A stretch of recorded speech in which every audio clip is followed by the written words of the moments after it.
Bonjour à toutes et à tous. Donc, je suis Nicolas Clément, je travaille à la Bibliothèque de Bordeaux, je suis membre du CA de la CIM et je représente avec Sylvette Peignon, qui va aussi intervenir après moi, les bibliothécaires musicaux d'Aquitaine.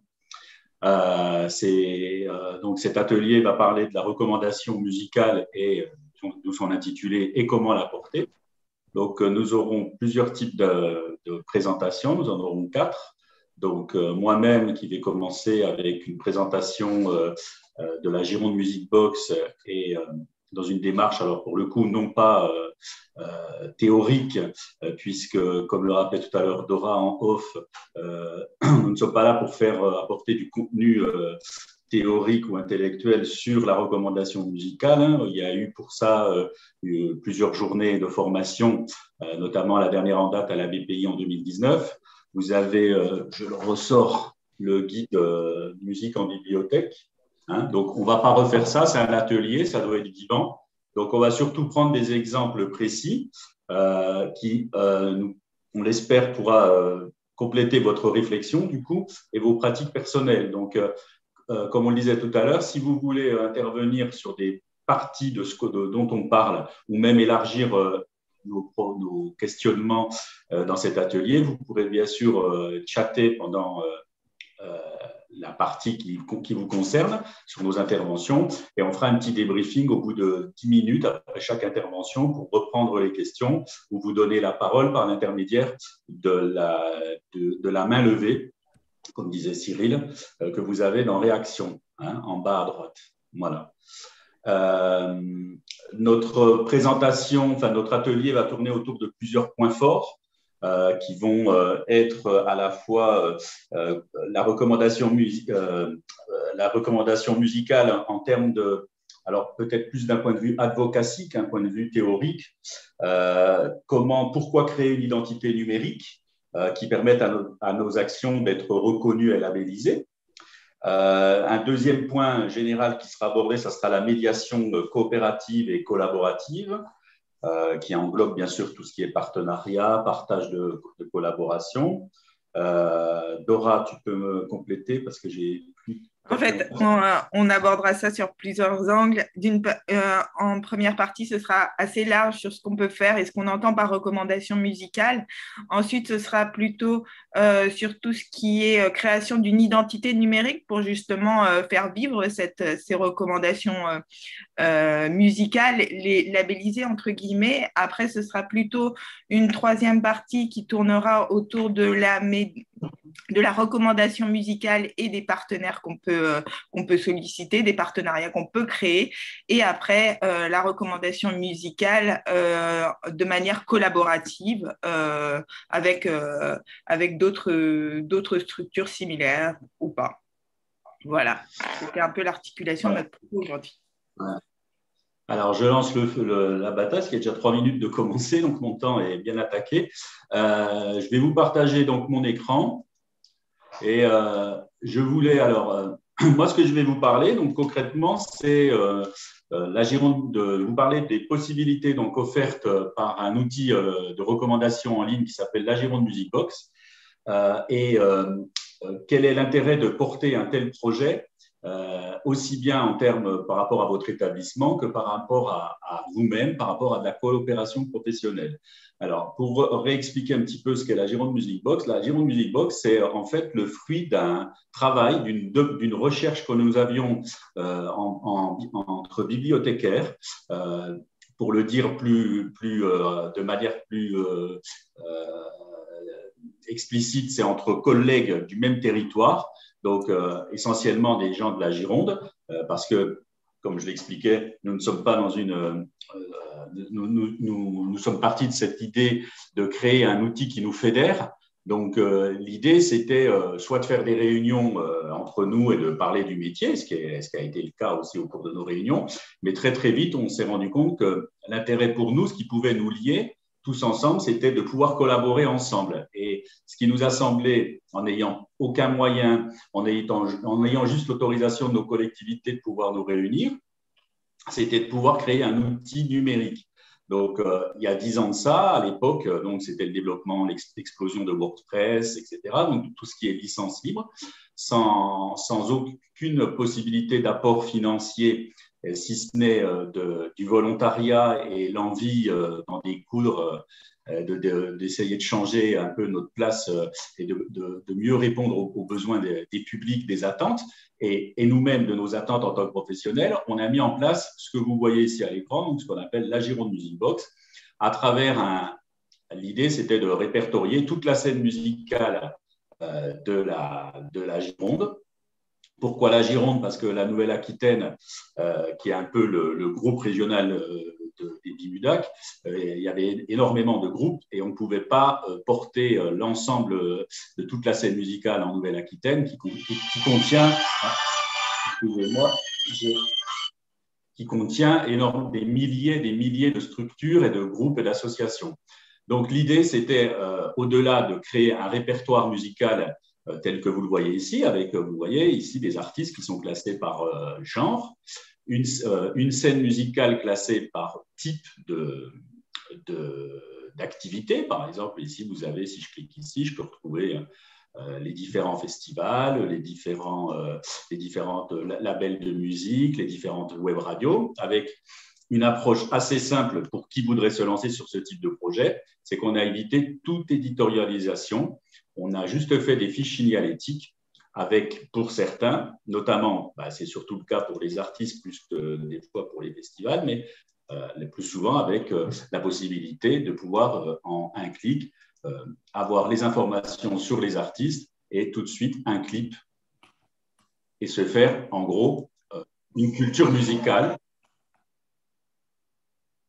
Bon, je vous laisserai découvrir le site. Ce n'est pas là le propos en soi-même, puisqu'on a déjà fait pas mal de poster-sessions là-dessus. L'idée de notre atelier aujourd'hui, c'est de vous montrer comment, à partir d'un site comme celui-ci, donc pour le coup, je vous dis qu'il ne nous a coûté qu'un hébergement, et donc c'est la SIM qui nous héberge sur son serveur, c'est de fédérer donc un ensemble de collègues.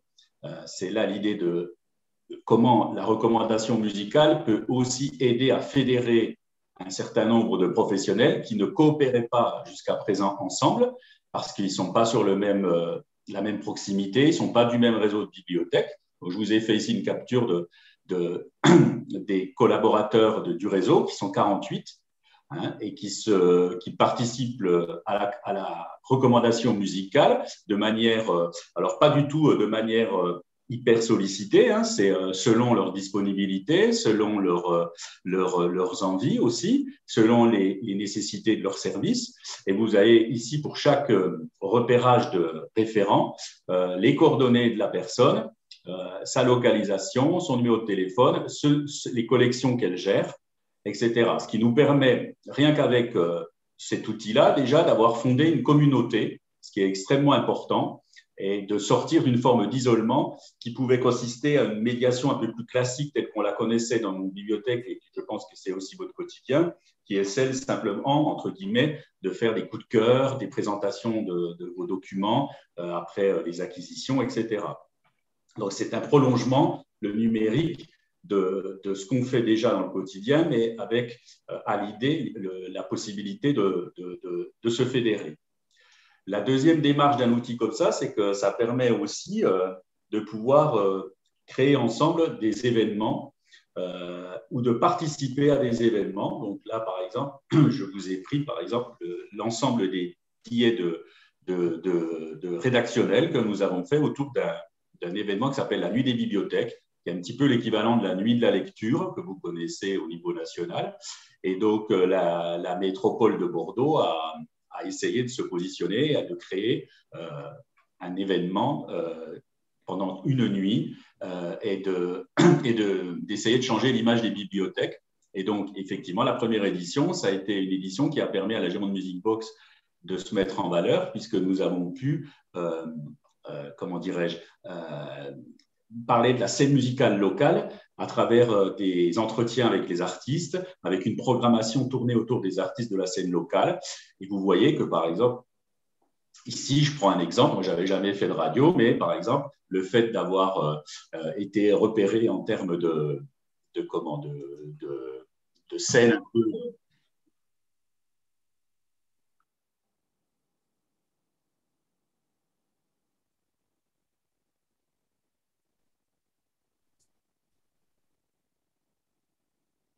Vous voyez, je vous donne un exemple donc de comment le numérique peut répercuter les actions qu'on fait dans notre quotidien. Là, à l'occurrence, la nuit des bibliothèques, c'est une action qui a été portée par Mélanie Archambault et puis moi-même en support par rapport à la thématique, en travaillant en mode projet.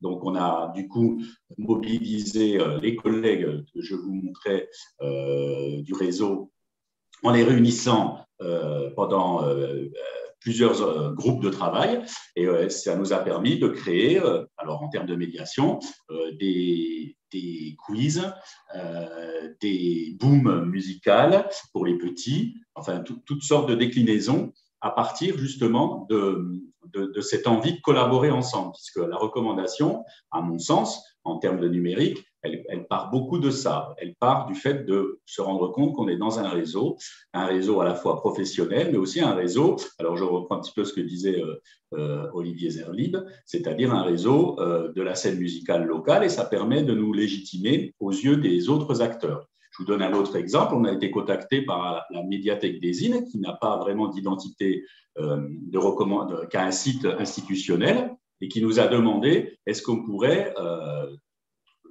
utiliser la Gironde Music Box pour donner la parole à Caroline Loeb. Alors, je me suis un petit peu...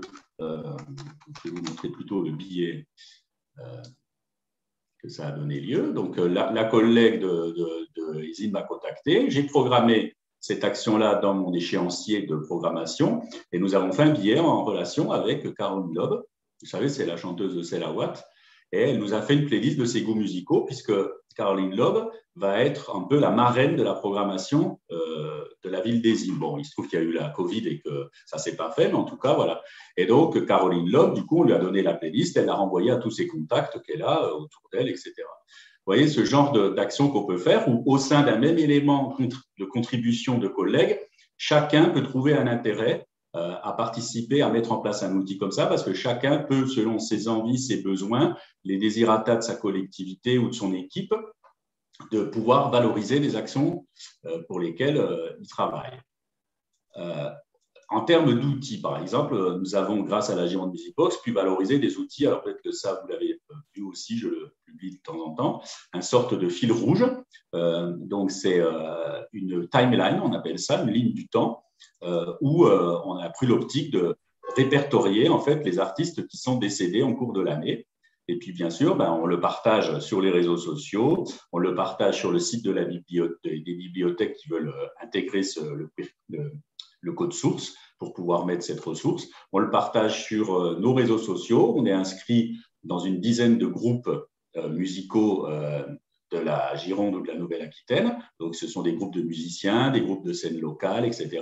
L'idée étant de toucher une communauté plus élargie que la communauté professionnelle et que nos informations soient relayées en fait par d'autres acteurs pour que, en retour, les gens portent un regard différent sur ce qu'on fait et éventuellement aller plus loin et revenir soit vers des recommandations qu'on peut faire autour de nos collections ou autour d'un événement type une exposition patrimoniale ou voilà.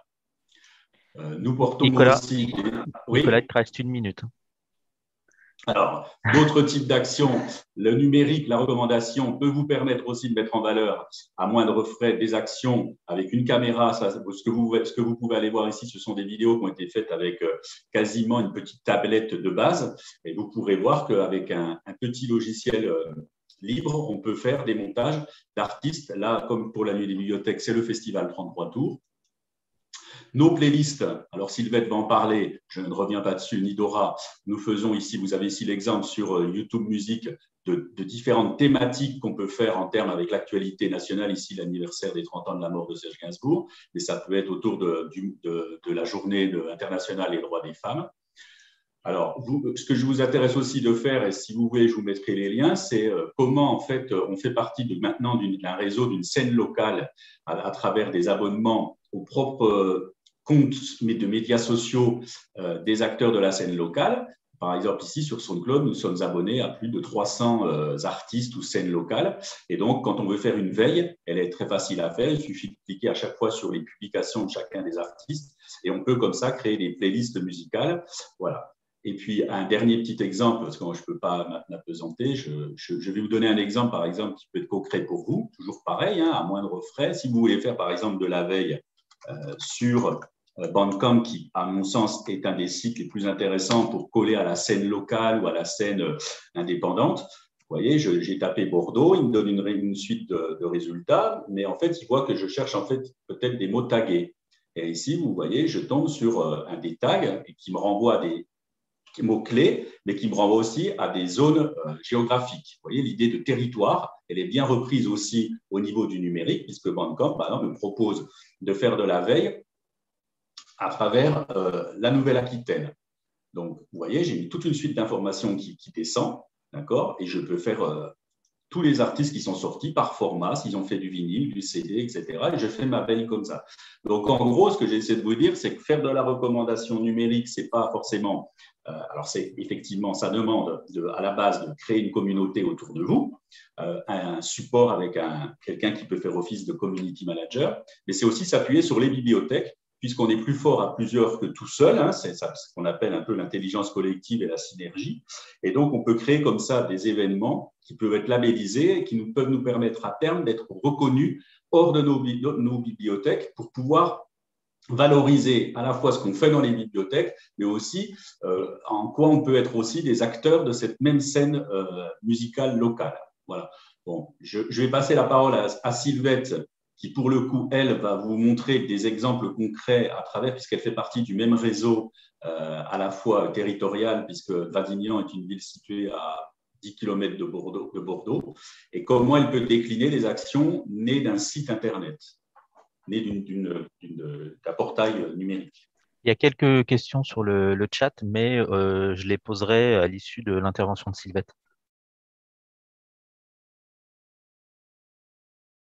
C'est bon, j'ai eu peur. Mon programme ne veut pas chanter comme il faut. Bonjour, donc du coup, pour vous situer, alors Nicolas l'a fait vite fait d'où je parle, parce que ça, pour moi, c'est important. Je travaille à la médiathèque de Gradignan, c'est une ville de 22 000 habitants et j'ai 5 000 inscrits. Donc moi, je parle d'une structure vraiment moyenne, pas une petite bibliothèque, mais je parle d'une structure moyenne.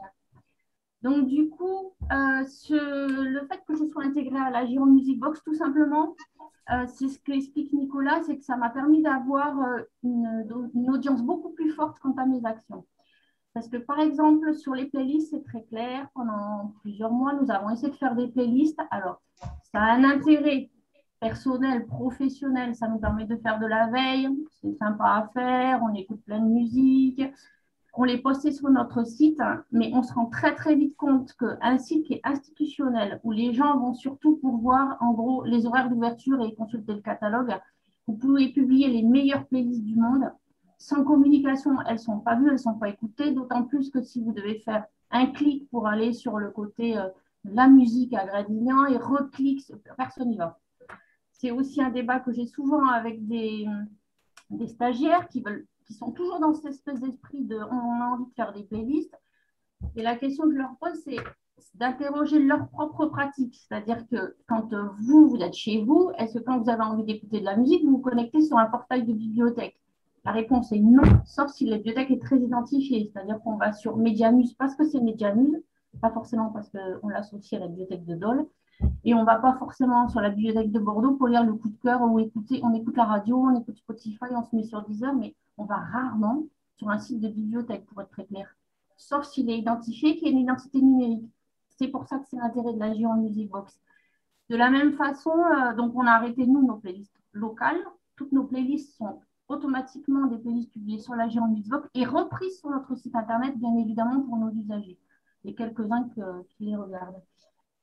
Pour les coups de cœur annuels, c'est pareil.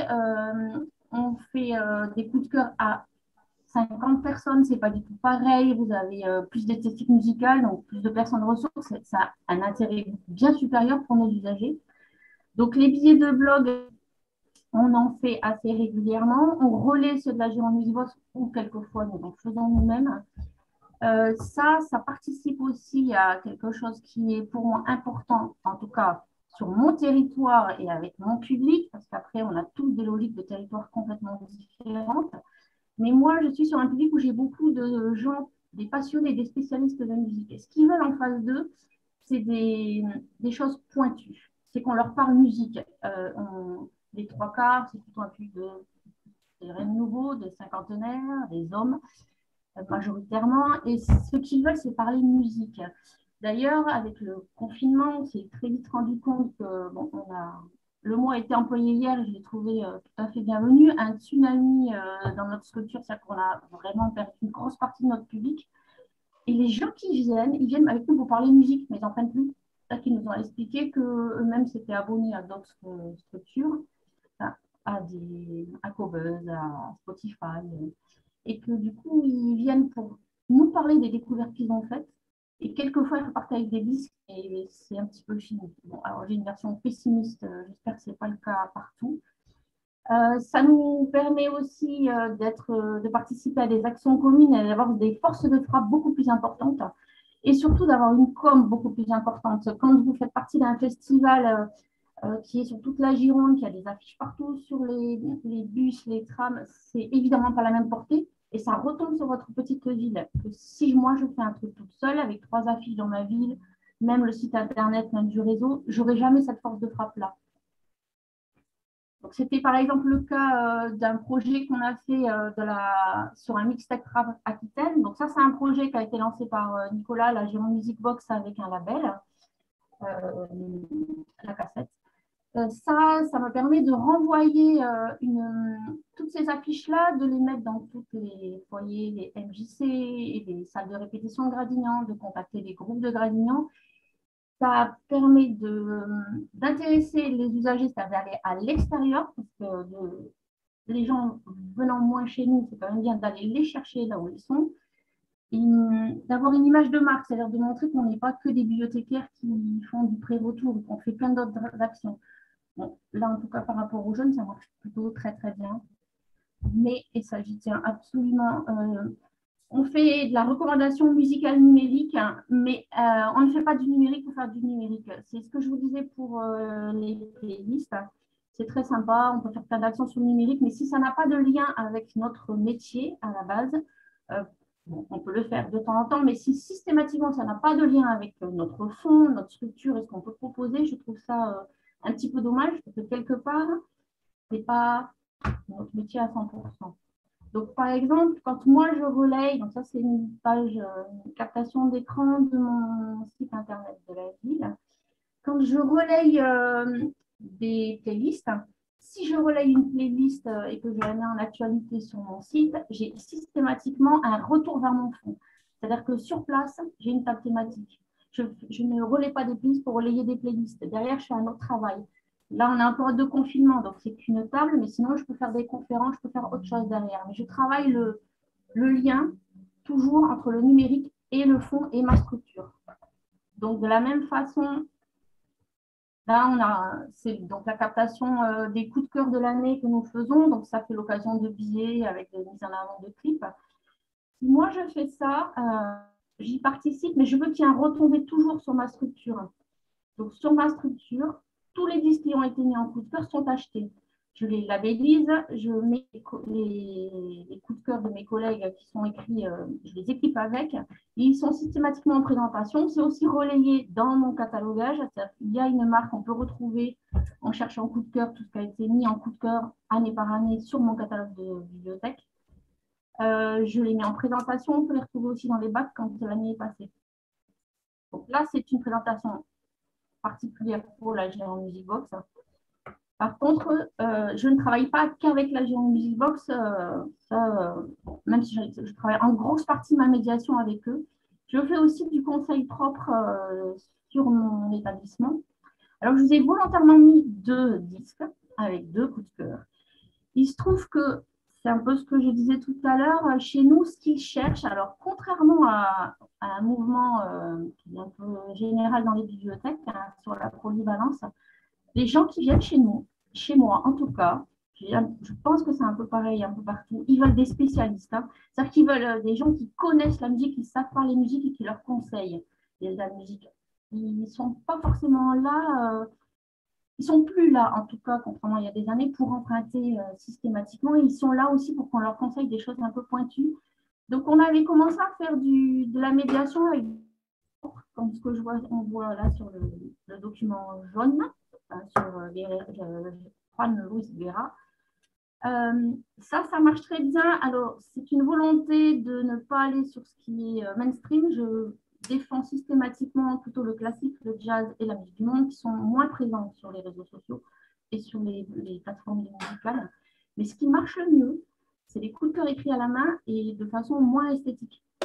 Alors, on les fait tourner, c'est-à-dire que ça, contrairement au coup de cœur annuel, ça tourne. Régulièrement, j'en remets d'autres. Mais ce qui leur plaît, c'est plutôt ce côté librairie, conseil, avec un côté, on va dire, personnalisé. Le fait d'écrire, c'est tout bête, mais ça marche beaucoup mieux que quand c'est tout propre, tout bibliothèque, tout carré. Bon, c'est un petit détail. Hein. Sylvette, je te laisse 1 minute pour laisser la place aux questions. J'ai bientôt fini. Du coup, là, bon, ma table de présentation avec tous les disques que je mets en couleur, enfin, que je mets en avant, pardon. L'autre chose qui est très importante dans notre recommandation musicale, c'est que je suis complètement sur le fait qu'il faut absolument s'ancrer sur son territoire et qu'il faut aussi que les bibliothèques, donc ça c'est mon point de vue, on ne reste pas dans notre précaré et dans notre structure, c'est qu'on oublie assez souvent que nous sommes des bibliothécaires dans notre structure, bibliothèque, et qu'on est aussi des employés municipaux et qu'on travaille pour un territoire.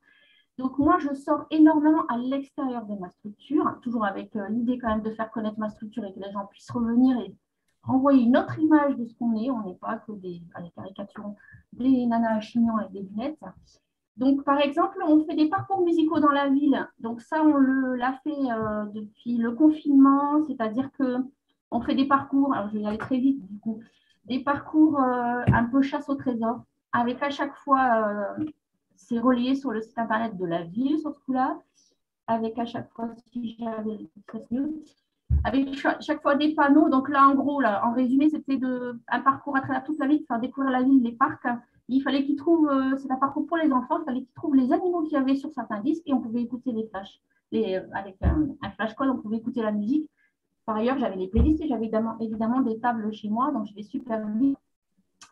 Moi, je suis effectivement sur cette démarche-là, c'est que je mets de la musique partout. Donc, je travaille énormément avec les autres services de la ville, les autres services de ma structure. Donc, je fais des lectures musicales, lecture de texte. Moi, je m'occupe de tout ce qui est fond sonore derrière. Des DJ sets avec un duo, donc un de mes collègues qui est en littérature, c'est un ancien disquaire, mais c'est un responsable du fonds Roman Policier. Mon collègue François, qui est lui avec moi, on n'est que 2 dans mon service, et qui est aussi DJ dans sa vie privée. Donc, on crée des DJ sets, on fait des Facebook Live, etc., etc. Et je ne m'attarde pas dessus parce que tout à l'heure, à 12h30, vous avez un exemple de ce qu'ils font qui s'appelle le BIM BIM, le bulletin d'information musicale, le bulletin d'information bimestriel. Et on part aussi sur la création d'un univers Minecraft en cours. C'est-à-dire pour aussi être avec, faire des jeux et être avec les enfants à l'intérieur de l'univers Minecraft. Là, c'est fini à 90%, mais là, je ne peux pas vous en parler plus. Merci. Donc, il y a quelques questions sur le chat. Je vous demande d'y répondre malgré tout assez rapidement pour laisser le temps de parole à Dora et à Anne, quitte à y revenir peut-être à l'issue de leur intervention. Donc, concernant la Gironde Music Box, il y a des questions très pratiques qui sont de savoir quel est le coût de l'hébergement de la Gironde Music Box, s'il y a des informaticiens qui sont impliqués dans le projet, et comment vous intégrez tout ce qui est fiche émanant du réseau de la scène locale. Avez-vous rencontré des difficultés particulières des acteurs de la scène locale, de la DSI? Et voilà. Ton son, Nicolas? Ouais, il faut que tu réactives ton son. Oui, alors justement, les questions là, c'est les mêmes questions que nous, on s'est posées il y a 10 ans quand on a voulu lancer un outil numérique. Comme je le disais, donc on est allé on a coopéré, donc on a cherché au sein des du réseau de professionnels qu'on avait autour de nous, de nos collègues, si certains avaient une appétence plus pour le numérique ou pas. Il se trouve qu'on avait une personne qui avait… Vous pouvez couper votre micro, s'il vous plaît. Il n'y a aucun souci. Voilà. Comme ça, tu te concentres sur ton professeur et on va même mettre… Qu'est-ce que tu en penses? On a Cyrielle qui est arrivée. Attends, non. Camille, vous pouvez couper votre micro? Excusez-moi. Voilà. C'est bon, j'ai désactivé ça. Ouais. OK. Donc, ce que je disais, donc, ces questions-là, on se les est posées il y a 10 ans quand on a voulu se lancer, puisque je rappelle que nous, par exemple, on n'est pas du tout métropolisés, on est des bibliothèques indépendantes les unes des autres, hein, même si on dit métropole bordelaise, on est tout seuls dans nos structures avec nos problématiques. Et donc, qu'est-ce qu'on a fait? C'est qu'on s'est dit, on n'a pas les moyens, et on n'est pas une association avec des revenus, on n'est qu'un groupe régional de la CIM. On s'est dit, on va aller vers quelque chose, un hébergement, avec la création d'un site en libre. Donc, on a pris un WordPress qu'on a poussé en termes de conceptualisation. Au lieu de partir sur un modèle préétabli de WordPress, on a trouvé un stagiaire qui pouvait coder le site que nous a fait alors c'est ça qui est génial,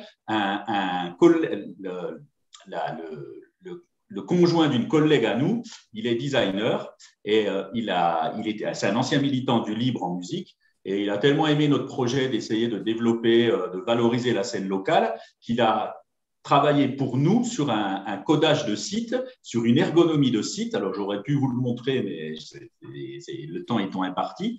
Il nous a créé des logos, il nous a créé une architecture de site, et c'est par le biais d'un stage d'un étudiant, ce que vous auriez pu faire aussi de votre côté, un étudiant qui a fait un stage en bibliothèque et qui a passé 3 semaines à coder via WordPress l'architecture et le design qu'avait fait donc ce designer de webmaster.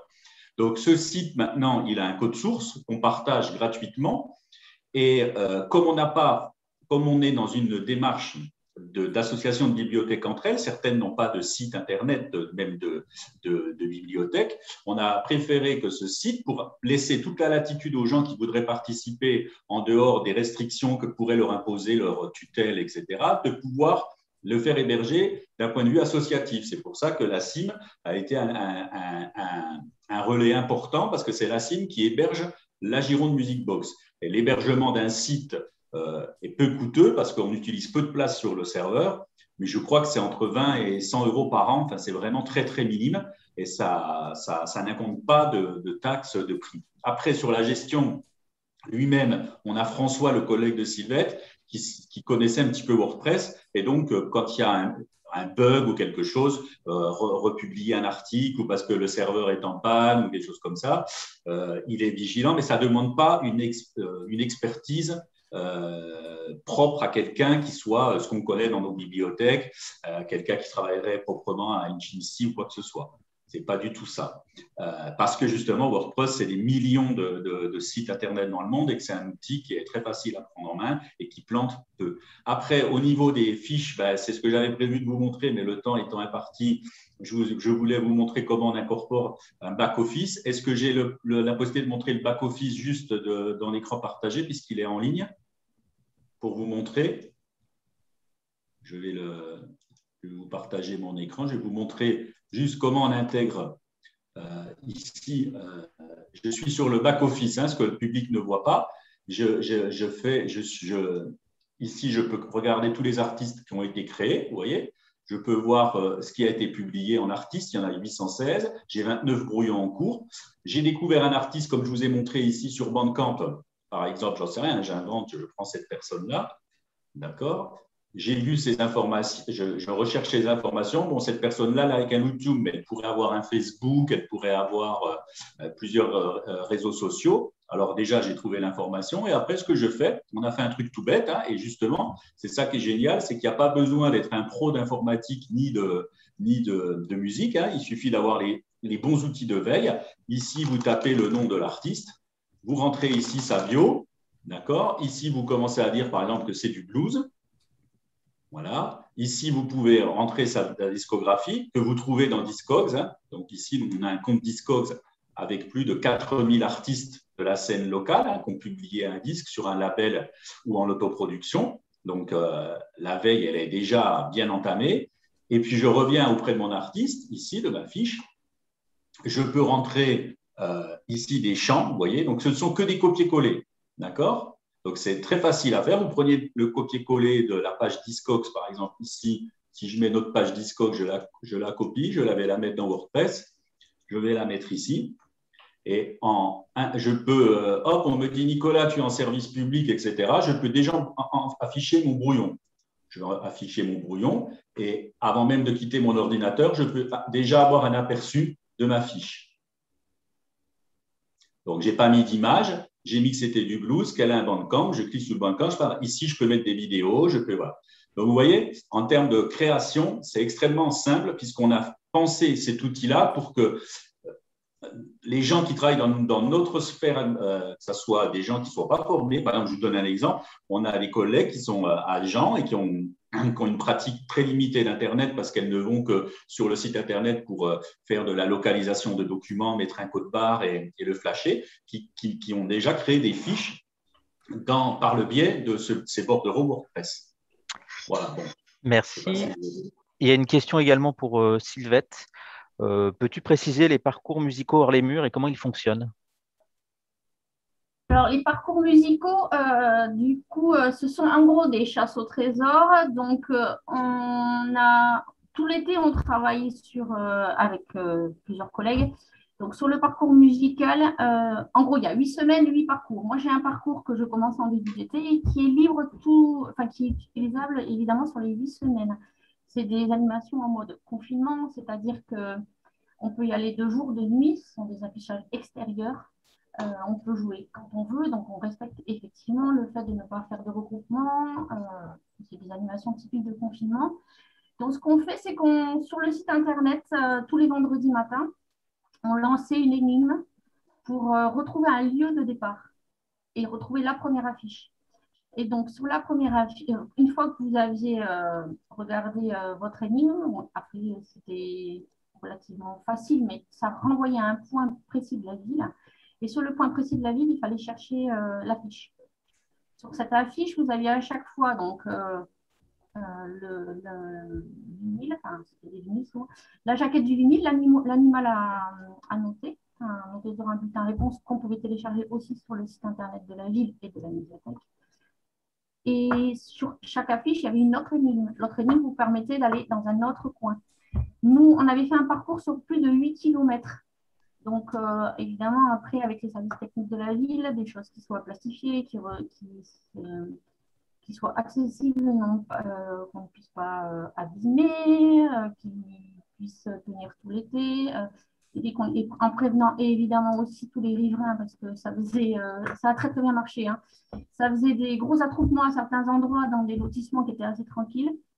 Quand j'avais fait un truc sur une énigme, c'était la rue d'un musicien, en l'occurrence, je crois que c'était Verdi. Ça faisait des attroupements dans cette rue-là. Donc, en travaillant en collaboration avec tous les services de la ville, les services techniques, informer les habitants et permettre à tous les gens de sortir hors les murs et de revenir rendre. C'était ça l'intérêt aussi. Hein. Donc, ils devaient faire le parcours, chercher les anneaux et le bulletin, ils devaient le ramener à la médiathèque. Et donc, à la médiathèque, moi, j'avais plusieurs exemplaires, des disques que j'avais affichés un petit peu partout pour les faire connaître. Et on pouvait les emprunter. Et ça, il y a eu beaucoup, beaucoup de succès là-dessus. On l'a fait l'été dernier. On a fait un Grady hiver, un Grady collection hiver cet hiver-là, en février. Pareil, avec des animations à l'extérieur. Et ça, vraiment, ça plaît aux gens, ça marche très bien, ça renvoie une image un peu plus fun de notre culture. Et du coup, on nous a demandé d'en refaire un cet été. Donc, on fait une espèce de chasse au trésor. Enfin, c'est une chasse au trésor avec un meurtre qui sera publié dans le journal local, un faux meurtre, bien évidemment. Et il y aura des énigmes musicales pour répondre à des questions qui sont liées à ce fameux Cluedo. Donc, à la fin, il y a des réponses. Donc, moi, je travaille, je fais des énigmes musicales, mais mes collègues font des énigmes autour du vin. J'ai des collègues qui font des énigmes autour du patrimoine. C'est vraiment un travail collaboratif. Et ça donne une très, très bonne image de ce qu'on fait. Parce que ça se voit aux usagers, parce qu'il y a des usagers qui savent que la médiathèque existe, mais qui ne viennent jamais chez nous, parce qu'ils pensent que ce n'est pas forcément pour eux. Et là, ça a fait venir des familles qui n'étaient pas venues chez nous, par exemple. Merci. Je précise juste un point parce qu'elles sont dans l'atelier avec nous. Donc, il y a Virginie qui est à Pau et Montserrat qui est à Toulouse, qui font partie justement de ces projets en cours qu'on a avec la Giron Music Box, puisque, comme je vous le disais, on donne le code source. En gros, on vous donne 10 ans de travail, on vous donne un code source qui vous permet d'avoir toute l'architecture de la Giron Music Box, mais à votre nom.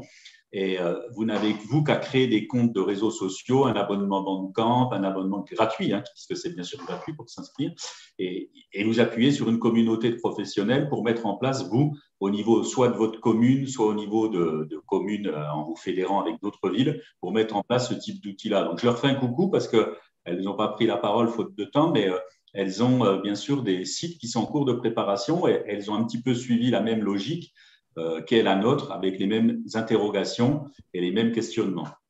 Elles ont réagi dans le chat aux différentes questions. Je vous propose, il y a encore une ou deux questions, mais je les garde pour après les interventions de Dora et Anne, si on a un peu de temps. Bonjour à tous, je m'appelle Dora Balagny, je suis secrétaire de l'ACIM. Et j'ai également travaillé, et c'est surtout sur cette expérience que je vais partager avec vous. Je travaillais à la Médiathèque musicale de Paris jusqu'en décembre dernier et je suis élève bibliothécaire à l'ENSIB actuellement. Donc, moi, je vais vous parler du coup de mon expérience à la Médiathèque musicale de Paris et je vais éviter de vous faire un catalogue, mais je vais essayer de vous présenter peut-être ce qu'on a mis en place de peut-être plus original en termes d'action pour guider, puisqu'il y a énormément de choses qui sont faites autour de la recommandation musicale. Peut-être juste avant, vous dire ce qui a un peu guidé la recommandation musicale à la Médiathèque musicale de Paris. Et pour ça, je vais partager juste une réflexion qui a été faite. Alors, je ne sais pas si vous voyez bien l'écran, mais c'est un peu ce qui était sorti de la journée d'études sur la recommandation musicale qui avait été organisée à la BPI, c'est-à-dire le rôle du bibliothécaire face aux mastodontes que sont Deezer, Spotify. Et donc, que faire en termes, nous, de recommandations musicales. Donc, vous voyez, je trouvais cette réflexion très pertinente qui disait que c'est des expériences, dans la fabrique, la mémoire et le partage de parcours musicaux dans des situations d'écoute, dans des rencontres entre auditeurs et médiateurs, bref, dans le partage de l'expérience, que la recommandation est vécue avec confiance. Elle incarne alors des possibilités de découverte, des tentatives et des tâtonnements dans la constitution de ses goûts, de ses potentielles aventures sensibles. La prescription musicale varie selon l'autorité attachée à celui qui conseille, la confiance en son savoir d'expert et surtout dans le monde de la musique classique. L'idée est de s'appuyer sur des experts pour proposer des parcours. Revient donc à reconnaître le rôle de prescripteur des institutions concernées. Donc, je vous ai mis les références de justement ce document qui est très intéressant et qui a un peu guidé nous ce qu'on a voulu mettre en place à la Médiathèque musicale de Paris. Et je ne sais pas si vous voyez, ça c'est une réflexion qui avait émergé lors de la journée sur la recommandation musicale, qui disait que quel était du coup le rôle de prescripteur du bibliothécaire. C'était de susciter la curiosité de l'auditeur, lui faire découvrir la musique, le sortir de son champ, de ce qu'il connaît, de ce qu'il aime. Action sur lesquels les plateformes n'agissent pas, un rôle à jouer pour les médiathèques. Donc, c'est justement notre rôle à jouer dans la recommandation musicale pour arriver à se placer justement là-dessus. Donc, la Médiathèque musicale de Paris, elle a décidé d'axer sur des playlists, les playlists des nouveautés et aussi des playlists, donc des nouveautés de ce qui est acheté à la médiathèque et aussi des playlists thématiques. Donc, depuis la fin de Sounds Good, on s'est surtout reporté donc, sur YouTube. avec toujours l'idée de valoriser également le fonds des 100 000 vinyles de la médiathèque à travers cette fois la plateforme de Mixcloud. Donc, je vais vous montrer un peu ce que ressemble notre Mixcloud à la médiathèque. Donc voilà, vous pouvez voir, il y a différentes playlists qui ont été faites sur les thématiques qui font soit écho à des temps forts de la médiathèque, soit à l'actualité du moment, sachant qu'à chaque fois, l'idée, c'était de trouver un axe qui était différent de ce que pouvaient proposer les plateformes, pas seulement une playlist pour faire le ménage, en l'occurrence. Donc, pour ce qui était un peu donc, de la recommandation musicale, on ne s'arrête pas aux playlists, mais ça peut revêtir plusieurs formes sur les réseaux sociaux. On fait des prescriptions, du coup, on utilise ce rôle de prescripteur pour recommander des concerts qu'on a vus, qu'on a trouvés intéressants, également des conférences, également des podcasts. Donc, je pense que c'est des choses que vous faites certainement dans vos structures, mais qui font partie de cet aspect de recommandation musicale. Et puis, ne pas hésiter à s'emparer justement d'un podcast qu'on a trouvé particulièrement intéressant pour le partager.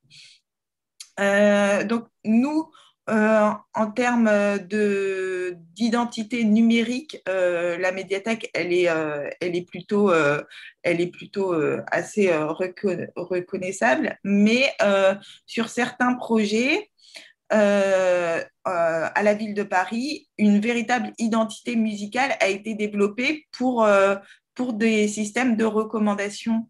Par exemple, lorsque les bibliothécaires jeunesse de la ville de Paris ont voulu lancer, donc c'est un projet qui a malheureusement avorté faute de temps, mais ont voulu lancer une recommandation pour ce qui était de la musique jeunesse à partir du collectif qui était organisé, ils ont créé un visuel et qui était facilement identifiable. Donc, c'est quelque chose que vous pouvez faire assez facilement et qui peut être très intéressant. Alors, je vais vous montrer. Hop. Donc, je retourne au partage d'écran. Donc, je sais. Hop.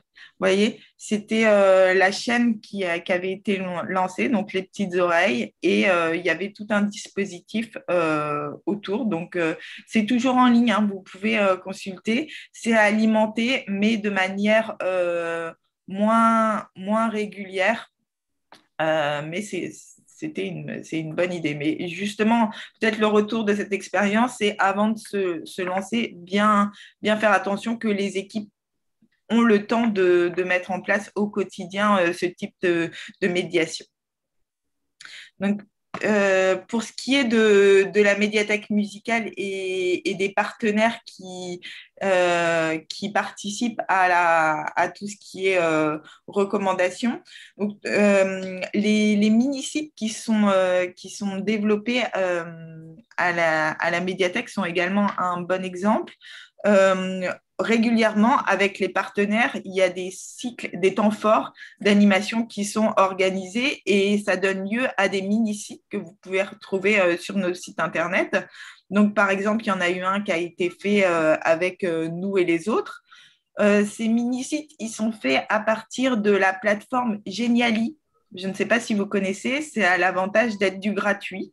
Donc, on est limité en termes de fonctionnalités, mais il y a pas mal de choses qui peuvent être faites et être réutilisées et partagées facilement sur vos réseaux sociaux, sur vos sites internet, puisque c'est facilement intégrable. Un exemple de recommandation musicale avec des partenaires aussi qui s'est fait à la Médiathèque musicale de Paris, c'était avec le Musée de la vie romantique, puisqu'on a sonorisé un espace de leur exposition qui était sur les salons littéraires. On a fait une playlist qui se retrouvait être sur un piano et que les gens pouvaient écouter le long de la visite. Alors, à la fois via un flashcode, mais à la fois à l'intérieur, puisque la playlist était diffusée au sein du musée. Donc ça, c'est vrai que ça peut se faire dans beaucoup de villes. Enfin, si vous avez un musée et que vous voyez qu'il y a potentiellement moyen de glisser un peu une playlist, bah, ne vous en privez pas. C'est de travailler avec les équipes, comment eux, ils peuvent intégrer ce dispositif, et ça peut être relativement léger, c'est une idée.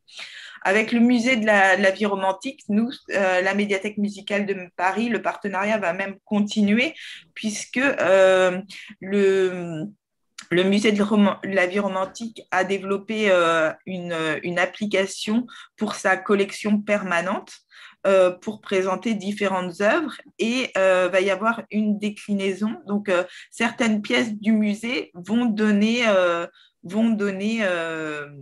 l'occasion de faire un parcours sonore qui s'ajoutera sur l'application. Donc, dans la partie aller plus loin, en fait, la médiathèque, on a créé un mini-site, c'est en cours de création, qui va s'ajouter, et les gens pourront, au fur et à mesure de leur parcours dans le musée, avoir un parcours sonore qui s'ajoutera du coup au parcours visuel, donc tout en valorisant le fond. Donc voilà, c'est un peu des exemples. Pour ce qui est de, je ne sais pas trop le temps qui me reste imparti. Il faudrait une ou 2 minutes parce qu'il y a quelques questions. D'accord. Alors, juste, je vais rebondir juste sur la médiation collaborative. Ça se fait autour si vous allez sur le portail, donc là, je n'ai pas le temps de vraiment vous montrer, mais si vous allez sur le portail des villes de Paris, vous verrez qu'il y a carrément un onglet du portail qui est dédié à la musique. Et donc, ça donne lieu, pour l'alimenter, à un comité d'éditorialisation qui se réunit tous les mois et qui va chercher à la fois sur les temps forts de la ville de Paris ou interne aux médiathèques, un angle où décliner soit des playlists, soit du contenu, et ça donne lieu à de l'éditorialisation de contenu autour de ces thématiques. Donc voilà, c'est un autre pendant que vous pouvez voir, et vous pouvez vous inspirer aussi. Rien ne vous empêche de regarder un peu ce qui est fait, et puis de revenir vers nous si vous avez des questions. Voilà. J'ai essayé de faire très très vite, donc je peux peut-être répondre à quelques questions. Sachant que si vous voulez des idées, on en a à foison. Alors déjà, il y a une question qui concerne les droits de diffusion, pour savoir comment vous les gérez. Alors, tout ce qui a été pour le musée, par exemple, tout ce qui est sur Mixcloud, en fait, l'avantage, c'est que tout est géré par la plateforme. Donc, il y a des conditions à ça, c'est-à-dire que vous pouvez pas écouter titre par titre, par exemple. Il y a un minimum, mais du coup, la contrepartie, c'est que tout est géré par la plateforme. Donc, pour ça, c'est vraiment pratique comme outil. Pour après, ce qui est plutôt droit dans le cadre des musées, il y a une partie donc, qui a été prise en charge par le musée qui a fait la déclaration à la SSM pour qu'il y ait la diffusion au sein du musée. Et les droits, ce n'était pas très, très cher. Hein. Est-ce que des personnes veulent prendre la parole ou poser des questions avant de passer à Anne? Juste, je rajoute juste un petit élément que je n'ai pas dit et qui était super intéressant parce qu'il a super marché et qu'il est super récent. Et que pendant le confinement, je ne sais pas si vous avez vu, mais la médiathèque musicale de Paris avait créé des samples à partir de ces vinyles qui ont été mis à disposition du public. Et juste pour vous donner les chiffres, pour vous montrer que ça a marché, j'ai revu ça avec Damien là, et il nous disait qu'il y avait eu 12 000 écoutes de ces samples mis à disposition du public. Il y a eu 1500 téléchargements. Et ça a donné lieu à 10 ou 11 envois de morceaux par des des utilisateurs. Et donc, du coup, il y a un petit remix qui est disponible et qui a été fait à partir des samples mis à la disposition. Voilà. Donc, juste un autre exemple qui était intéressant. C'est vrai que c'est un exemple qui illustre aussi la possibilité que la recommandation soit prise en charge par des personnes extérieures, c'est-à-dire pas forcément par les bibliothécaires, mais par des artistes ou même par le public. Voilà. Et puis, la manière dont ils se sont emparés de nos fonds, c'était vraiment intéressant. Je vous invite à les écouter. Voilà. Donc, on va passer la parole à Anne.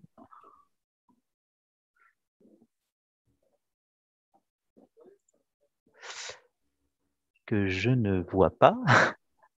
Ah, tu as le son. Voilà. Voilà. C'est bon, ça marche? Vous m'entendez? Ouais. Ah, moi, je ne me vois pas. Bon, enfin, c'est pas grave. Bon, bonjour à tous. Donc, je suis Anne Tricard. Je travaille à la BFM de Laurens au sein du réseau des bibliothèques municipales de Limoges. Donc, je travaille dans une bibliothèque annexe d'un quartier dit prioritaire. Vous m'entendez bien? Ok. Donc, je m'occupe, et comme beaucoup, j'imagine, d'entre vous, je ne m'occupe pas que de musique, mais aussi de cinéma, de jeux vidéo, de numérique, etc. Et donc, je voulais, j'ai pas grand-chose à rajouter sur ce qu'ont dit les collègues, notamment par rapport à la médiation autour du numérique, hein, parce qu'on ne fait rien de particulièrement original, hein, je veux dire, dans ce domaine-là pour l'instant. Mais peut-être avant d'avoir un temps où on peut éventuellement partager nos expériences, vous parlez plutôt de la recommandation qu'on peut faire avec l'aide de partenariats d'autres institutions culturelles ou d'associations, festivals, etc., puisqu'on a mis en place depuis une dizaine d'années des mini-concerts autour de l'e-Music Box, qui est l'ancêtre de la Gironde Music Box, mais la folle e-Music Box, puisque pour l'instant elle n'existe plus. En tout cas, elle ne fonctionne plus. Mais néanmoins, ça a permis quand même d'apporter une dynamique autour de la musique dans le réseau des BFM qui continue encore aujourd'hui, puisqu'on a un cycle, un genre de festival permanent et un cycle de mini-concerts, donc de musiciens locaux, professionnels ou non professionnels d'ailleurs, qui nous permet quand même de promouvoir toujours la musique qui est faite dans les territoires. Et puis, voilà, de mettre en place autour de chaque mini-concert de la médiation et de la recommandation, bien sûr.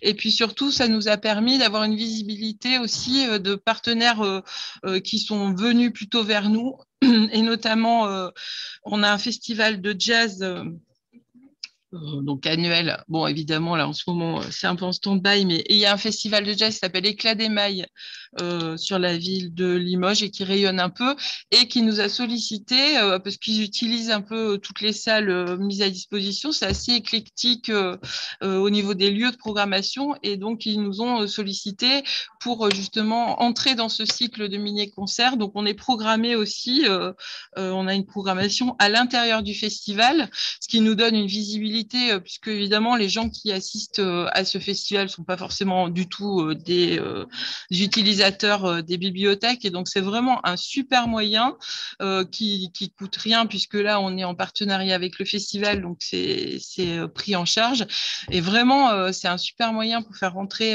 des gens dans nos bibliothèques et des amateurs de musique notamment dans nos bibliothèques qu'on ne touchait pas du tout avant et vraiment on se félicite d'avoir pu mettre en place ce partenariat. Ça a été assez simple en fait et pour un bénéfice vraiment très positif.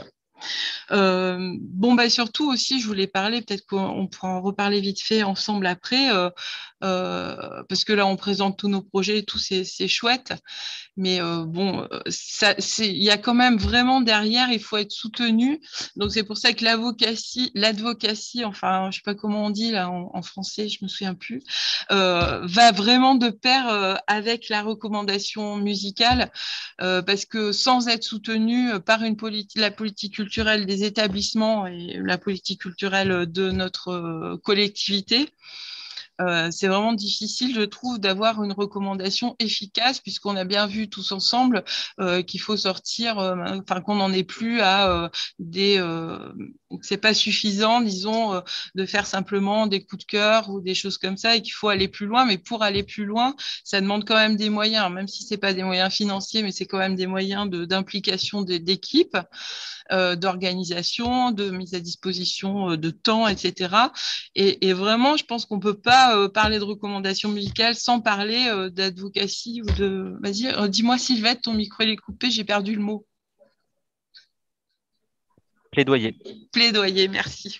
Je ne le retrouvais plus. Voilà, ça va vraiment de pair donc avec ce plaidoyer. Qu'est-ce que je voulais dire d'autre? Et le plaidoyer, hein? L'un entraîne l'autre aussi. Voilà, c'est ça. Non, mais voilà, on peut pas vraiment, je trouve, séparer les deux. Et puis, il y a aussi ce plaidoyer à faire auprès des collègues et des réseaux. Hein, c'est pas qu'auprès de notre collectivité. Et c'est pour ça que on essaye aussi systématiquement, à chaque fois qu'il se passe un événement ou dans notre bibliothèque ou au niveau du réseau, d'essayer d'y inclure la musique. D'essayer d'y inclure la musique, même si ça n'a pas été prévu au départ, parce que les gens y pensent pas forcément. Donc une expo, la musique, elle peut être intégrée dans plein de choses, mais voilà, donc être à l'affût un peu des programmations à venir, et puis surtout de passer un petit coup de téléphone ou dire attends, ne nous oublie pas, on pourrait inclure aussi la musique dans ton projet, voilà. Donc ça, je trouve que c'est aussi important d'y penser, et ça peut être très efficace. Voilà. Bon, alors je voulais parler des partenariats dans le territoire. Donc après, nous, on est une grande ville, donc c'est assez simple d'avoir des partenariats au sein de notre collectivité avec, pour Limoges, ça s'appelle les centres culturels municipaux, hein, qui ont une programmation musicale. Voilà, puis j'ai parlé d'éclat d'émail, donc je suis un peu au bout de ce que je voulais vous dire, hein, en fait. Voilà. Et je sais pas si... Merci pour le plaidoyer, ouais. Et puis, comme il nous reste un petit 10 minutes, un quart d'heure, peut-être que ça serait l'occasion de vous donner la parole si quelqu'un veut nous faire partager une pratique, une expérience, ou poser des questions aux uns ou aux autres. Donc, il suffit de lever la main. Voilà, comme je disais au début, vous levez la main et les intervenants vont vous passer la parole pour un retour d'expérience, pour des questions. Alors, il y a une question sur donc l'enregistrement. Donc, tout ce qu'on dit est enregistré, mais ce qu'on écrit n'est pas enregistré. Si. Donc, si vous voulez, c'est enregistré, mais ça ne sera pas diffusé, c'est ça? Ouais, les liens, on va voir comment on pourra les diffuser. Ok. Peut-être pour ajouter sur ce qu'avait dit Anne, ce qu'a dit Anne aussi, c'est que ce qu'on fait en termes de recommandations musicales, ça peut être aussi un moyen justement de montrer notre poids, notre action auprès des tutelles. Et juste pour vous dire, pour ce qui a été fait autour des samples, ça a été salué du coup par la ville de Paris. Ça a été repartagé sur Culture chez nous pendant le confinement. Donc, ça a été aussi un bon moyen pour nous de montrer qu'on avait légitimité à le faire et on pouvait faire quelque chose d'intéressant. Je vais peut-être enfoncer, excuse-moi Nicolas, je vais peut-être enfoncer une porte ouverte, mais je crois que ce qui est important, ce qui illustre bien vos 4 interventions, c'est qu'il y a un enjeu pour nous, c'est d'être aussi reconnus sur nos territoires comme des structures musicales et pas simplement comme des structures de la documentation. Et donc, ça veut dire effectivement multiplier les partenariats avec les artistes, les disquaires, les salles de concert ou les autres structures musicales du territoire. Oui, pour revenir aussi à la situation, par exemple, liée au Covid, il est clair qu'on a fait une centaine de billets avec tout l'ensemble des bibliothèques, puisqu'on s'est tous retrouvés cloisonnés, je pense pour vous comme pour d'autres, chez vous, sans forcément du matériel, sans forcément de matériel dédié au télétravail. Donc, des fois, soit avec un ordinateur au bout de quelques jours prêté par votre structure, soit avec votre propre matériel ou votre tablette ou votre smartphone. Et je tiens à vous dire que, par exemple, le fait qu'on était déjà dans une configuration de communauté, d'avoir des liens avec les collègues par une messagerie privée par Facebook, un petit groupe fermé Facebook, ou par le partage de nos emails entre collègues, on a pu faire 100 billets pendant le confinement, et des collègues en fait participaient avec leur smartphone en envoyant des liens, en envoyant, vous voyez, l'intérêt d'une communauté ensemble, c'est qu'on peut faire des choses sans être compétents tous au même niveau, au même niveau de connaissance du projet dans lequel on est. Par exemple, il suffit qu'il y ait quelques personnes qui soient formées pour publier des billets, par exemple. Eh bien, vous, à votre niveau, si vous êtes une toute petite bibliothèque avec juste, sans même de collection musicale, mais vous organisez de temps en temps des concerts et tout, vous pouvez être partie prenante d'un outil de médiation, notamment numérique, parce que justement, vous pouvez être force de proposition. L'autre aspect, en dehors, par exemple, de ce qu'on a fait pendant le Covid, c'est tout ce qu'on appelle la socialisation musicale autour de la musique. Par exemple, si vous avez dans votre mairie, votre structure, vous avez de l'accueil de migrants, vous accueillez des scolaires, vous pouvez rendre visible le travail de vos collègues grâce à un outil numérique et le balancer sur, comme disait Anne, en se faisant connaître, mais par exemple sur les portails de votre ville ou sur le portail de votre bibliothèque. Je donne un exemple, par exemple, le service… on a un service qui s'appelle le service pour les malentendants et les aveugles, j'oublie son nom. Bon, bref. Et elles ont travaillé sur le festival Chansigne. Le Chansigne, moi-même, je ne connaissais pas bien. En fait, c'est de la chanson pour les sourds, et en fait, qui miment les chansons, en fait. Et en les sollicitant, parce qu'elles ne pensaient pas forcément à nous, je leur ai dit, mais faites des playlists pour valoriser votre place en tant que structure de la bibliothèque, qui était juste membre d'une manifestation autour du Chansigne. Et du coup, elles ont fait 2 billets avec des artistes locaux ou des artistes intervenant dans cette manifestation, et on a pu leur donner des contenus numériques qu'elles ont pu, parce que c'est ça l'intérêt, qu'elles ont pu utiliser et qu'elles ont pu partager, alors qu'elles-mêmes, ce service-là, n'était pas créateur de contenu. Mais elles nous envoyaient les liens vers les vidéos, vers les artistes, et c'est nous qui avons mis ça en forme. Vous voyez ce que je veux dire? Les liens qu'il peut y avoir, ça permet de montrer aussi dans votre bibliothèque que la musique peut se socialiser, elle peut se raccrocher. Vous pourriez, par exemple, imaginer faire de l'enregistrement de personnes âgées et leur demander de parler de la musique. Enfin, je ne sais pas, on peut imaginer plein de choses autour de la socialisation de la musique. Donc, la recommandation, ce n'est pas uniquement recommander des œuvres musicales produites par des labels, etc. Il y a toute une vie dans votre structure ou autour auprès des associations qui est à questionner, qui vous donne une opportunité de travail considérable. Alors, il y avait une question adressée à Anne sur les concerts et le budget, s'il existait, s'ils étaient rémunérés. Je vois que tu as en partie répondu dans le chat, mais est-ce que tu as des ordres de grandeur à donner ou… Oui. Ouais. Oui. Alors, donc, les concerts sont tous rémunérés. C'est à peu près 1 heure, 1 heure et demie de concert. Et alors, je crois que c'est 350 € maximum hors taxe. Par concert, et donc on fait des concerts dans 3 bibliothèques du réseau, et chacune 3 concerts par an, et c'est nous qui faisons la programmation en fait, parmi les artistes présents au sein de l'e-Music Box. Moi, je vais rajouter… On se parle entre nous, mais voilà. Bah oui, alors donc si c'est des intermittents du spectacle, enfin voilà, après la rémunération s'adapte au statut de musicien professionnel ou pas. Je vais rajouter l'expérience à Lyon, parce que d'ailleurs, je ne me suis pas présenté, je travaille à Lyon.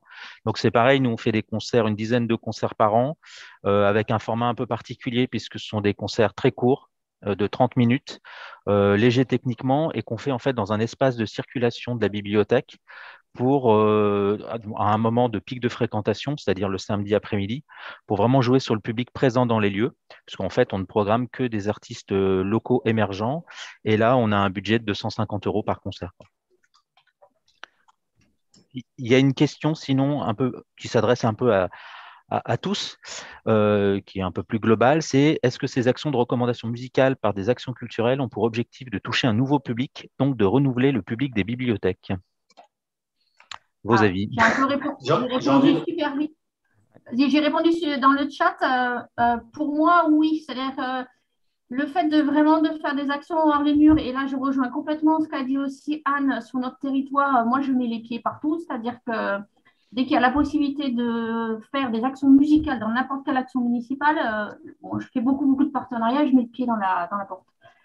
Du coup, maintenant, le fait que ça fait longtemps que je fais ça, c'est complètement légitimé. Et ça permet de faire des actions dans des quartiers ou dans des structures avec des gens qui ne se sentent pas forcément légitimes de venir chez nous. Voilà, par exemple, tous les ans, il y a une journée sans voiture dans le centre-ville de Limoges. Alors, c'est un petit peu la fête à neuneux des commerçants, tout ça. Et ils cherchaient un peu des idées. Bon, bref, donc on s'est proposé pour faire une sieste musicale en plein air avec des décors, des espaces verts et tout ça, des chaises longues, enfin voilà, pour un petit peu. Donc là, c'était vraiment labellisé BFM pour être présent. Donc, vraiment, on peut être présent partout. Faut être, mais voilà, il faut, c'est comme je disais tout à l'heure, il faut avoir le temps, il faut avoir l'autorisation, il y a quand même tout ce travail enfin, à force d'insister, on y arrive de toute façon. Après, Voilà. Et plus on en fait, plus c'est facile.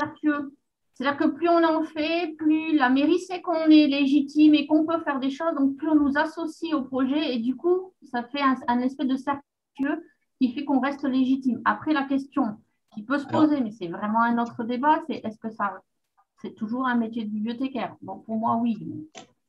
La question à laquelle il faut vraiment se rendre compte par rapport à ces journées-là, et notamment par rapport à la réunion, la table ronde sur l'advocacy, à mon avis, c'est une phrase qui a été importante, à mon sens, qui a été dite, je ne sais plus si c'est par Sofiane Panen ou par le sociologue Olivier Zerlib, c'est la question en fait de l'apport qualitatif. Nous, on peut vous certifier que l'intérêt que peut porter votre collectivité, c'est qu'est-ce que ça va nous apporter, combien de fois les gens se sont connectés, est-ce que vous avez vraiment… Toutes ces questions, vous voyez, qui sont toujours des questions de validation en termes de quantité, de quantifiable, en termes, vous voyez, combien vous avez fait de prêts, etc., qu'on applique à des actions de recommandation qui vont au-delà de ce qui peut être quantifiable. Parce que ce qui se joue là, c'est une identité, la recherche d'une communauté, et c'est en gros la musique comme un prétexte pour faire un travail de médiation au sens large. Vous voyez ce que je veux dire? D'ouverture. En gros, revenir vers le faire, vers le partage, plutôt que ce que disait, je crois que c'était Muriel Mur, sur le fait de dire est-ce qu'on est encore légitime ou pas. Il faut plus poser la question de savoir si on est ou pas légitime. C'est la longue histoire de la musique dans les bibliothèques. C'est qu'aujourd'hui, il faut se dire, comme c'est la première activité culturelle des Français, les Français la pratiquent, la consomment, mais aussi viennent à sa rencontre par des biais totalement différents. Il faut vraiment aussi que vous repensiez ça. Vous avez tous, peu importe la taille de votre collectivité, les contraintes qu'on peut vous mettre, etc., vous êtes quelque part tous embarqués dans ce même plaidoyer, si vous voulez. C'est mon avis. Et puis le numérique donne la possibilité justement d'étendre ce public-là. Voilà. C'est que nous, souvent, quand on regarde Damien Poncet qui est dans une autre table, mais qui regardait qui nous suivait sur les réseaux sociaux, c'était des personnes d'autres pays. Donc, c'est vrai qu'il faut vraiment saisir cette opportunité du numérique pour, en effet, faire parfois que du numérique et l'étendre du coup à des personnes, même des personnes qu'on verra jamais en physique, mais il ne faut pas se priver de ça, quoi. Il faut le faire en ligne en utilisant notre rôle, notre position de prescripteur pour diffuser ce contenu et mettre de la musique partout. Nous, on fait la médiathèque musicale de Paris fait de plus en plus ces mini-sites, justement, où il y a tout dedans. Vous trouvez à la fois des conférences, à la fois des parcours sonores, à la fois des playlists. Voilà, donc, et tout est en ligne. Tant pis, c'est une autre communauté. Ce n'est pas le public qu'on aura in situ, c'est une autre communauté, mais il ne faut pas s'en priver. Donc oui, en effet, je pense qu'on touche un autre public à travers cette recommandation musicale en ligne.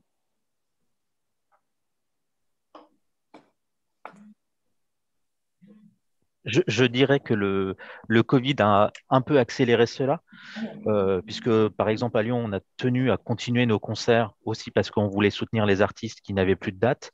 Et donc on les organise dorénavant en Facebook Live. Et là, on voit que l'audience qu'on pouvait avoir d'une centaine de personnes dans la bibliothèque monte très facilement à 1000 personnes touchées.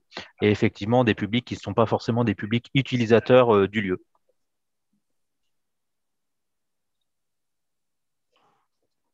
Il faut vraiment aussi vous rendre compte, même si vous, pour certains, peut-être vous êtes en territoire rural ou dans des petites structures, que ce qu'on dit ne s'applique pas qu'aux grandes structures.